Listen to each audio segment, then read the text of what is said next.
Well, hello there, ladies and gentlemen, and welcome back to another fantastic episode of Let's Play Pokemon Alpha Sapphire. You can tell I know the name this time because I have it displayed there on the left-hand side of the screen. But I just wanted to show that real quick. It already cut off. Like I said in the last episode, I've decided that the best step moving forward here, being as we want an all Gen 3 team, is to deposit the good old Zubat that we got. I feel like the longer he stays on the team, the more that I'm going to want to use him in the future. So we had to say goodbye to our little friend Zubat, but of course, you know, we will be picking up a new team member in this episode, which is always exciting news. I do a little bit of skipping around here, because if you've ever played this game, you know, there are a ton of trainers here on the beach, so I went and I beat all those trainers. And now I'm going to go into the shop where we'll actually focus a good amount of this episode here, battling some of these guys. There are some trainers in here that we can battle, get some experience. And that way you can catch up with the team too. Like I said, I put that Zubat away and I've been training here on the beach, so we have done some good training. You know, maybe a couple levels here or there for the team, but nothing huge. You guys didn't miss anything big. A Goldeen coming out. Now, I have to be careful. Sometimes Goldeen has like a horn attack or like a peck. So, we do have to be careful battling Goldeen with Shroomish, aka Jameson. But, yeah, it looks like our attack is doing a pretty solid amount of damage. I don't foresee any problems here. And we do have a Quick Claw, which, yeah, actually activates that time around. So Goldeen is going to go down. It's a very easy fight. Good job, Jameson. That's the kind of stuff we like to see, buddy. So that's one trainer out of the way. Let's see, there's a trainer over here. Now it's hard, like, you guys didn't get to see it because I was on the beach, like I said. Some of the trainers here, like that's a water type Tentacool, but it has the poison typing, so the grass typing isn't going to do well against it necessarily. But, some of the trainers have like a very basic, you know, water type.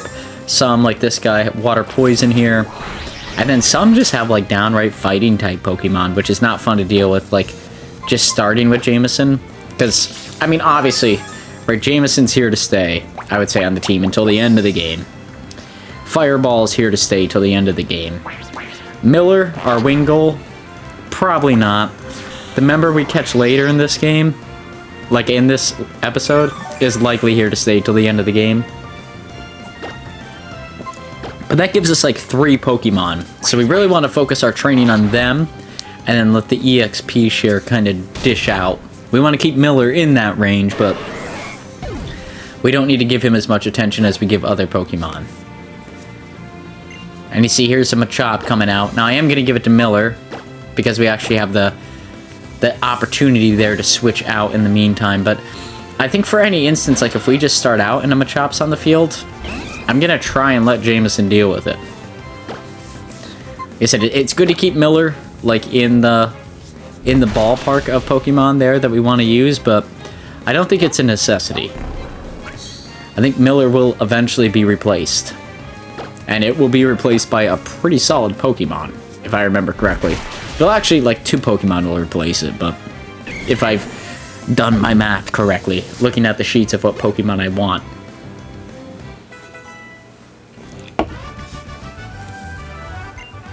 There we go. Beat that guy. Macho Man. Sailor Man. Here's a little kid in an inflatable tube. Of course, we're going to have to beat him. Can't leave the younglings alive.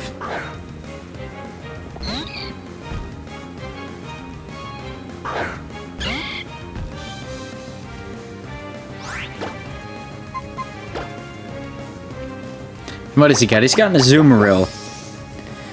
I actually thought this was going to be like really straightforward because I thought Azumarill was going to be a water type because it has water type moves, but I guess it's a normal type. I'm not doing any massive damage. I start with the Leech Seed there. I do have to say, for those who have watched previous Let's Plays here, especially in the Pokemon realm here on this channel, I've got to give hats off to myself. Jameson probably has the most, like, usually I'm just an all-out attacker, like, blitz through the game. Jameson actually has a fair amount of moves here, and I think we can replace Flash, actually, too, when Jameson learns another move, like a Stun Spore or Poison Powder. But I think Jameson has, like, the most setup moves out of, like, any Pokemon we've ever had on a team. Maybe except for, like, Butterfree. Butterfree I usually fully utilize. Yeah, see, there's Poison Powder. Okay. We'll replace Flash with Poison Powder if we can. I'm not sure. I mean, we definitely want Mega Drain. We definitely want Leech Seed. Headbutt's good for when Grass isn't effective. Yeah, it looks like we could just get rid of Flash. We probably won't need that for a while. We could probably find another Pokemon that's better utilizes it. So yeah, that's a no-brainer. Oh, and that's awesome to know because, like, TMs, so, like, if I need to use Flash in the future, I could use it in place of, like, Headbutt or something where I have, like, a strong normal-type move TM laying around. That's really cool for this game. I did not know that.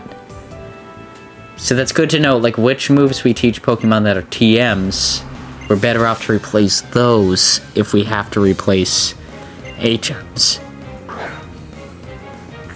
Because then we could just swap them out. That's really cool. I really, really, really like that. I'm sure you're all picking up what I'm putting down, but, like, that to me is insane, and I think this is, like, the first time a Pokemon game has allowed me to do that. But you'll see here, like, how effective this is with Jameson, right? Like, here comes Poison Powder. He can use pretty much whatever he wants to right now. Poison Powder is going to continuously do damage to him. Then I'm going to go out there and I'm going to put Leech Seed down. So not only is he taking damage from the poison, he's also seeded, so he's taking damage and giving health back to myself every single turn. So it's not a lot, but you can see the health repercussions it has for me, and then the damage it does to him. And then as soon as I start introducing Mega Drain, which is also going to hurt and deal health back to me. Oh, he's going to protect himself. You loser. It's still okay. I mean, look at how far his health is done without even me pushing a physical attack on him. Like, we've already done more than enough. It's probably one Mega Drain is going to kill him, and probably going to replenish my health. My health is fully replenished. Use Absorb. What does that do? A couple hit points. I get the health from Leech Life. And it faints. Yeah, that is a really killer combo. And I still get the health from it. So I have almost full health at the end of that battle without even really doing anything.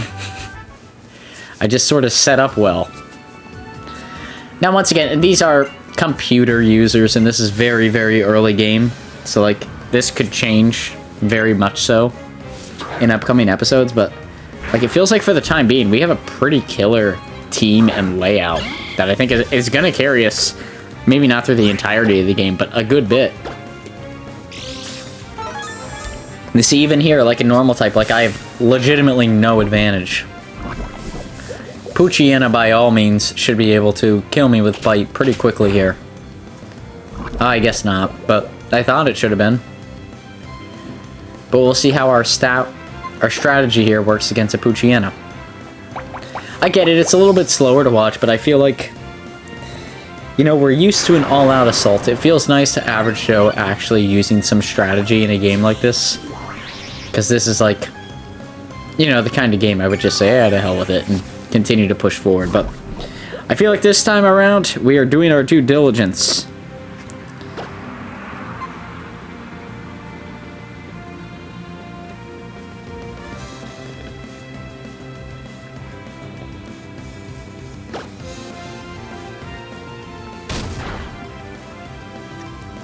There we go. Yeah, look at that. Poochyena's done. So simple and clean. Like, it's so nice when it works out that way. Got this guy coming out. This is a water type here. We don't need a setup. We just need to Mega Drain twice at most, I'm thinking. It's getting pumped. Look at that. Oh, is that a critical hit? Yeah, it's done. Now, I kept Jameson in here specifically because I thought level 20 was going to be an evolution point for Jameson, but it turns out it is not. I have no idea what level Jameson evolves. Hopefully it's soon. We do get, I think we get a 6-pack here of Soda Pop. Look at that. We get the Soda Pop, baby. Woo! I wish I had a Soda Pop here to crack. I mean, I do, but like I'm in the middle of one right now. And I kind of don't want to waste that one, even though we're probably going to open it by the end of the episode. Should we open it? Let's do it. Let's do it. Soda Pop, baby!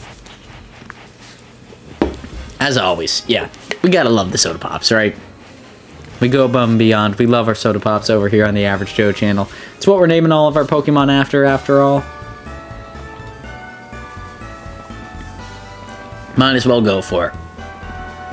But here we venture over here. We find a lighthouse, which is pretty neat. I don't think I've ever really noticed this section. Full disclosure, I've never played this on the 3DS up until this point. Bought a copy specifically for this, so that way, you know, I could be above board for a gameplay like this. Of course, the emulator here has some lag here and there, but been trying to deal with that and cut it out a little bit. But yeah, the only time I've played Gen 3 growing up was the original Ruby, Sapphire. And I think one of my buddies had Emerald, and he let me borrow it for a little bit, and I didn't make it far enough to get Rayquaza, so I was just like, yeah, it's the same thing I just played, only with both teams interacting with me, and I didn't really care that much, but here we go. We're looking at the factory here.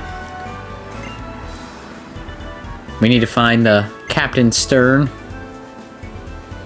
He's stern because he gives a very solid handshake. That's what I've heard. Those are the rumors around the mill here.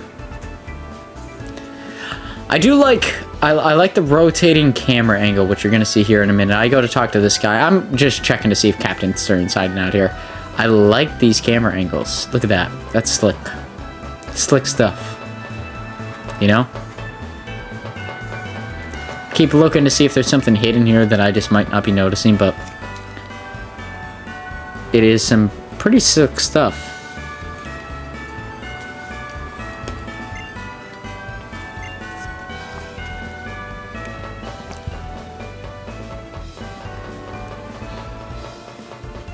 And then, yeah, I go to see if this is the captain as well. I got excited because he said, an adventurer are you? And I was like, oh yeah, that's the captain. Not the captain. Just some random bozo up here. Nothing wrong with that, but when you're looking for the captain, kind of a stinker, you know? I can't wait until we get to name a Pokemon Captain. It's coming. It is coming.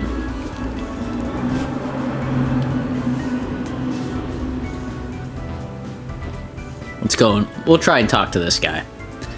He may give us some hints as to where the captain is.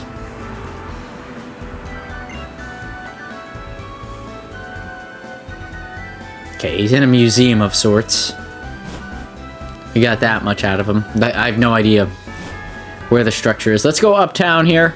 Right outside of the town, there's a trail here with a bike path. I know that much. And then over here, I think we'll be able to find one of our best buddies. There he is. Electrike. I know I said I wanted to use Pokemon that I haven't used before. Electrike is one of the only exceptions to that rule. Electrike is by far the best electric typing Pokemon in this game. Not by a little bit, not by an okay amount, by a mile. The best electric typing Pokemon in Gen 3. Like, I don't even think any other Pokemon really come close. Because all the other electric types are either complete and utter trash, or a repeat from Gen 1 or Gen 2. But, like, this is our option for Gen 3. Sort of like if we wanted to get a Psychic type, we needed to go routes. Which is why we didn't do it. But I can forgive a Psychic typing. I can replace that with Ghost type or something like that. I can't forgive myself for letting go of an electric typing. It's so useful. Especially when most of the generation is filled with Pokemon that are water types. You need a strong grass type, and you need a strong electric type to make it through this generation. Those are your only options. It is 100% a necessity. Now the question becomes, what are we going to name him? We got the mix of green and yellow. Now he does turn blue and yellow when he evolves. So I'm thinking, if we're going to stick with the yellow and the blue as the end result, we need a good old land shark over here. Plus he looks like a little land shark, you know? I'm cool with that. We can live with that. So now we got Land Shark on the team. Look at that. Jameson, Fireball, Miller, and Land Shark. Our team is really growing. Man, I'm having a lot more fun with this than I likely should. But here's the museum. I finally found it. It is in the east section of the town. Just go up along the east coast and eventually you'll find the museum. You have to pay $50 to go into the museum. If you don't have $50, they'll just let you in for free. I would hope at this point in time in the game you have $50, but that might be a good way to like utilize your resources if you want to save 50 bucks. Not that I would advise doing that. And it looks like all the patrons inside of here belong to the evil team, so that's always a good omen for what we're about to walk into. I'm sure nothing terrible or unexpected is about to happen to us as we navigate through this section. You know, I'm sure it's all going to be peaches and daisies. Oh, and look at this. The only guy up here that's not dressed as an evil villain is going to be Stern.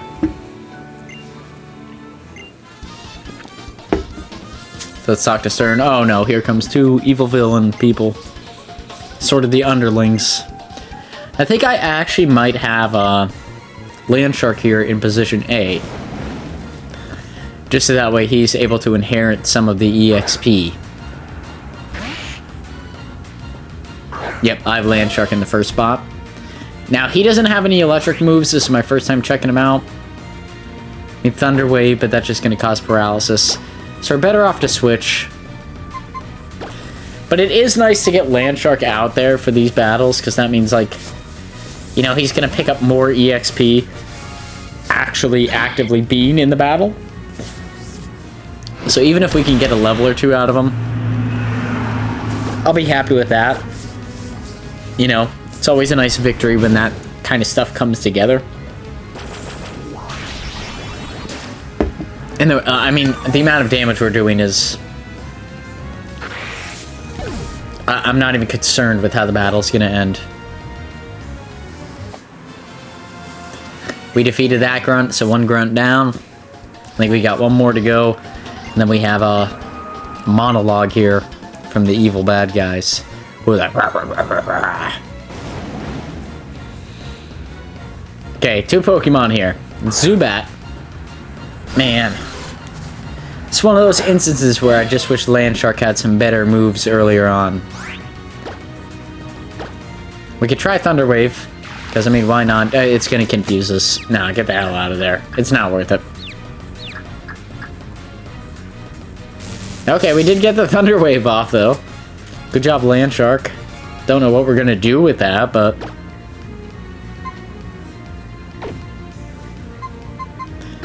I don't think anything's going to be much better. I think in this case, Miller actually might not be a bad call. Just because Miller has that normal type move. It's like Echoed Voice or something like that, that it does more damage each time it's used. I think that actually might be a good move here. Yeah, Echoed Voice. Because it's likely going to be a 2-hit KO. Yeah, even if it falls a little bit beforehand, I think we'll get a 2-hit. At worst, it's 3-hit, but I think 2-hit is more probable. Oh no, it's a 3-hit. Look at that. Let's go with Wing Attack. Why not? Just to give it the old bird. It's very fitting coming from the bird. You know?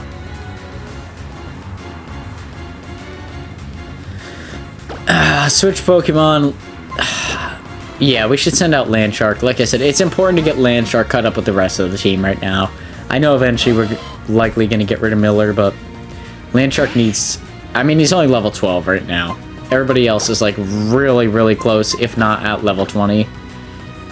It makes more sense to get him up there.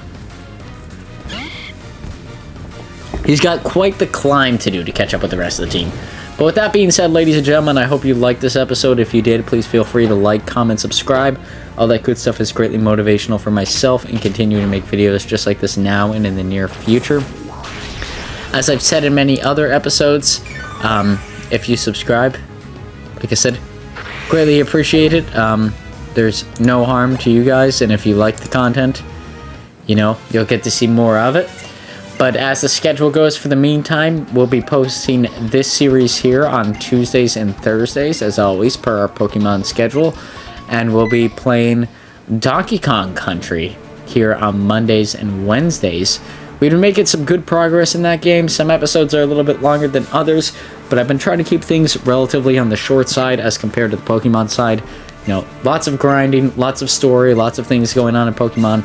Donkey Kong Country, more so just for fun, so...